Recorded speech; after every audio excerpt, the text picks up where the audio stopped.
참 이 배뇨장애라고 하는 거 나이 들면 그래 그냥 방치할 게 아니라 적극적으로 대처를 해야 될 텐데 어떻게 대처하면 좋을까? 일단 유형부터 좀 따져보도록 할게요. 첫 번째 유형은 밤낮 없이 자주 가요. 밤낮 없이. 아유 좀 힘들어 보이네요. 그림부터가. 과민성 방광. 요거 굉장히 밤에 자주 가면 깨고 너무 힘들 것 같아요. 네. 네, 과민성 방광은 아주 대표적인 배뇨 질환입니다. 그래서 우리가 과민성 대장 증상 이런 얘기는 많이 들어보셨죠. 그래서 그쵸. 과민성 대장은 장에 탈이 난 경우고 과민성 방광은 방광, 소변을 담는 이 방광에 문제가 있는 경우를 우리가 과민성 방광 이렇게 얘기하는데요. 네. 그래서 과민성 방광이라는 거는 자기가 별로 생각하지도 않았는데 방광이 그냥 자기 멋대로 수축을 해버리는 거예요. 그래서 소변이 마려워서는 안 되는 순간에도 화장실을 막 가게 되는 경우죠.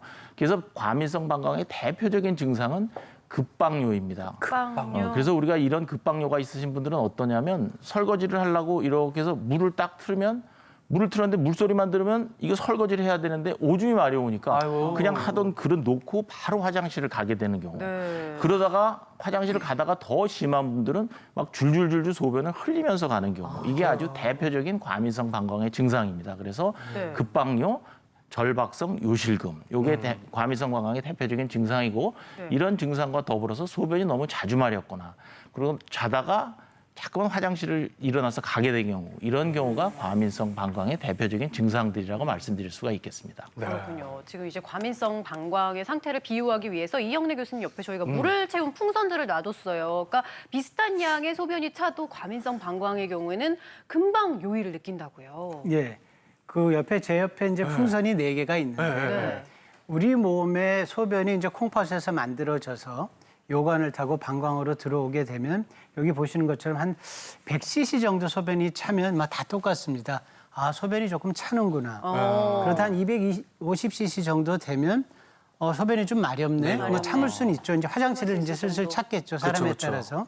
그러다가 350cc가 되면 이제 화장실에 가야 됩니다. 물론 사람에 따라 차이는 좀 있을 수 있겠고요. 네. 500cc가 되면 급하죠. 또 물론 우리 방광이 한 600, 700까지도 소변을 가둘 수가 있습니다. 그래서 정상적인 사람들은 하루에 한 250 내지 350cc 정도 소변을 한 번에 보게 되고요. 네. 그래서 한 4번 내지 6번 정도 소변을 보는데 앞서서 말씀드린 과민성 방광이 있는 분들은 한 50cc 정도만 차도 화장실을 막 급하게 가야 됩니다. 그러니까 하루에 한 20번 소변을 보게 되니까 뭐 삶이 없는 거죠. 화장실만 찾아다니는 거죠. 그러니까. 100cc만 차도 소변이 마렵고 참지를 못해서 화장실 가는 사이에 질입니다. 외출했다가 그냥 집에 돌아가는 경우가 많습니다. 아니 근데 저도 좀 화장실 좀 자주 가는 편이거든요. 그럼 저 같은 경우도 과민성 방광의 증상인가요? 김 교수님. 하루에 몇 번 정도, 낮에 몇 번 정도 가시는 것 같으세요? 계산을 하면 자주 가는 거겠는데 한 열 몇 번 넘게 되지 않을까요? 열 몇 번이나? 많이 가는 거 아니에요? 그 정도시면 많이 가시는 거고. 그죠? 예, 제가 그래서 물을 많이 먹어요. 음료수를 많이 먹고. 이게 많이 먹는다고 많이 가시는 건 사실 아, 그래요? 아니거든요. 그러니까 그거 횟수와 상관이 없는. 그래서 사실은 자꾸 많이 가시니까 물을 거꾸로 안 드시려고 하시는데 네. 그래봤자 똑같거든요. 횟수는 똑같기 때문에. 그래서 과민성 방광을 의심할 수 있는 증상들을 이제 자료 화면에서 보여드릴 텐데요. 우리 한희 씨가 말씀하셨지만은 이제 깨어있는 낮 동안에 8번 이상 간다 하면 일단 좀 의심을 해보셔야 될 것 같고요.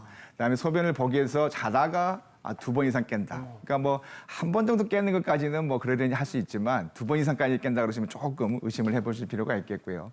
그다음에 참지 못하고 급하게 마려우면 바로 가야 되고 또 가다가 잘못해서 실수하게 되는 이런 경우가 또 의심해 보실 수가 있겠고 봤는데도 별로 시원치가 않다. 또 마렵나? 뭐가 남았나라는 그런 느낌이 드시는 것도 과민성 방광을 의심해 보실 수가 있겠고 참을 수가 없어서 역시 실수하시는 이런 경우 이 중에서 어느 하나가 해당이 되더라도 일단 과민성 방광을 의심을 해보시고 전문 선생님을 만나셔서 정확한 진단과 치료를 받으실 필요가 있겠고요.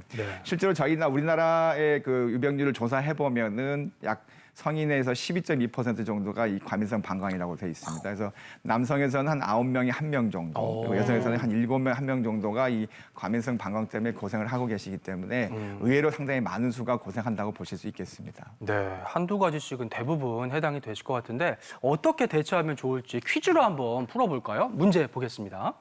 네. 화장실이 너무 자주 가게 돼서 불편한 분이라면 소변이 보고 싶어도 참는 것이 일단 좋다. 한혜진 씨 어떻게 생각하세요?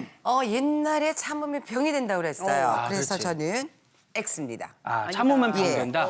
참는 거 말고 뭐 또 다른 방법이 있을까요? 그러니까 교수님 어때요? 네. 오늘 뭐 많이 틀리시네요. 그래요? 또 틀렸어요? 아, 당연히 소변을 화장실을 자주 간다. 네. 그러면은 참는 게 맞는 겁니다. 아, 그래요? 그럼요. 소변이 뭐 30분에 한 번씩 가면 당연히 참아야죠. 그리고 이래서 소변을 참는 방광 강화 훈련을 해야 됩니다. 그래서 그거에 대해서 나중에 좀 말씀을 드리겠고 네. 우리가 그럼 건강한 배뇨는 정말 내가 정상적인 배뇨는 뭐냐? 그러면 3, 4, 5, 6 3, 4, 5, 6? 네, 요걸 기억하고 계시면 되는데 배뇨를 3시간에서 4시간에 한 번씩 보고 그다음에 하루에 5번에서 6번 화장실을 간다. 이러면 아 내가 건강한 방광을 갖고 있구나 이렇게 생각하시면 되겠습니다. 소변 가리는 거는 기저귀 떼면서 다 배운 줄 알았는데 건강한 배뇨에도 훈련이 필요하대요. 여기 보시면 김 교수님께서 그 훈련 특급 비법을 주셨습니다. 짜자잔, 무엇이 들어있느냐? 배뇨 일지가 들어있네요. 예.